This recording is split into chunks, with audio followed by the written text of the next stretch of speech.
तारीख, और इस 25 तारीख को हमें यह तय करना है कि हमें किसके साथ में रहना है और किसके साथ नहीं रहना है।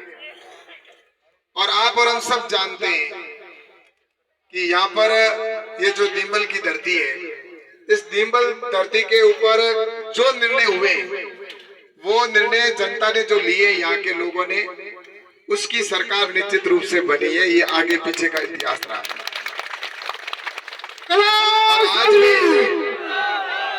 आज मैं आपके बीच में जब यहाँ आया हूँ तो निश्चित रूप से मैं राजस्थान के सभी जगह मुझे जाने का था, और कई समय से मैं लगातार पार्टी की ओर से भेजा जा रहा है।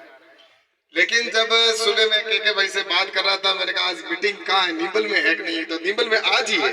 तो मैंने कहा नींबल जरूर आऊंगा। तो आज सुबह ही मेरा प्रोग्राम बना, पहले नहीं था, और नींबल के अंदर आकर मुझे बहुत ही खुशी हुई कि यहाँ पर इतने सभी भाई यहाँ पर उपस्थित हुए। और मैं ज्यादा बात नहीं, 2-3 चीजें आपको कहने के लिए आया हूँ। एक तो प्रधानमंत्री नरेंद्र मोदी जी की एक बढ़ावण है, वो मैं आपको देने के लिए आया हूँ। प्रधानमंत्री नरेंद्र मोदी जी ने आप सबको रामा सामा भेजा कि राम राम दैयो मारा जान। तो प्रधानमंत्री जी का रामा सामा स्वीकार है नहीं? तो एक तो प्रधानमंत्री जी रामा सामा बाढ़ मेरे हैंगोनी भेजा है, और दूसरो एक निमंत्रण बड़ा देवाना है। अब जन्म लो अभी के बाद में चाहे राम नाम हमेशा लेते ही है, और दुनिया से जाते तब भी राम नाम लेते हैं कि राम नाम सत्य बात करते हैं कि नहीं करते। लेकिन भगवान श्री राम का मंदिर जहाँ भगवान ने जन्म लिया वहां था ही नहीं। वहां तो भगवान का मंदिर सब जानते नहीं था। पिछले कई वर्षों से हम इसके लिए लड़ रहे थे, कई शहीद हुए कार सेवक। लेकिन अब मैं आपको निमंत्रण देने के लिए आया हूं। 22 तारीख को, 22 जनवरी को प्रधानमंत्री नरेंद्र मोदी जी राम मंदिर का उद्घाटन करेंगे, और आप सबको वहां चलना है। 22 तारीख का निमंत्रण सभी को है, मंच वालों से लेकर नीचे सभी को। कितने साल हो गए राम लल्ला की बात करते थे, लेकिन राम राम सब माला फेरते, लेकिन राम का मंदिर अयोध्या में भव्य बनने जा रहा है। जो कहा भारतीय जनता पार्टी ने वो वादा पूरा किया। धारा 370 का वादा किया था, धारा 370 हटनी चाहिए।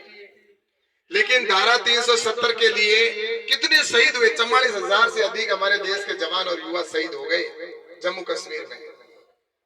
बात करते थे, लेकिन ये विपक्ष वाले बात करते थे कि बीजेपी वालों को तो जब चुनाव आते हैं तभी राम याद आता है, तभी धारा 370 याद आती है, पहले ये याद नहीं करते। लेकिन हम करें तो क्या करें, हमारा बहुमत नहीं था। कभी लोकसभा में बहुमत तो कभी राज्यसभा में नहीं, दोनों जगह, कभी राज्यसभा में होता है। दोनों जगह बहुमत होना जरूरी है। तो इसलिए जब दोनों जगह बहुमत आ गया तो सबसे पहला काम धारा 370 को हमेशा के लिए हटाने का काम किया। और आज जो हिंदुस्तान से जम्मू कश्मीर अलग था, आज भारत का अभिन्न अंग बन गया। एक देश में 2 निशान 2 विधान समाप्त हो गए। और इसी तरह से अभी बात कर रहे थे कि जब काम कराने की बात आती है तो दोनों सदनों में, दोनों राज्यसभा और लोकसभा में बहुमत के लिए जरूरी है। जब नरेंद्र मोदी जी से हम अपेक्षा करते हैं, आज पानी की बात की, यहाँ पर चाहे लाइट की बात की, ये जनप्रतिनिधि का कोई भी हो उसका दायित्व बनता है। जो भी प्रधानमंत्री बने, चाहे मुख्यमंत्री बने, उसका धर्म बनता है कि वो जीतने के बाद जाए तो जनता की भावनाओं के अनुसार जनता की समस्याओं का समाधान कराए। ये उसका दायित्व होता है। यहाँ सिर्फ आकर भाषण देके जाने से उसका कोई मतलब नहीं। जब तक कोई काम नहीं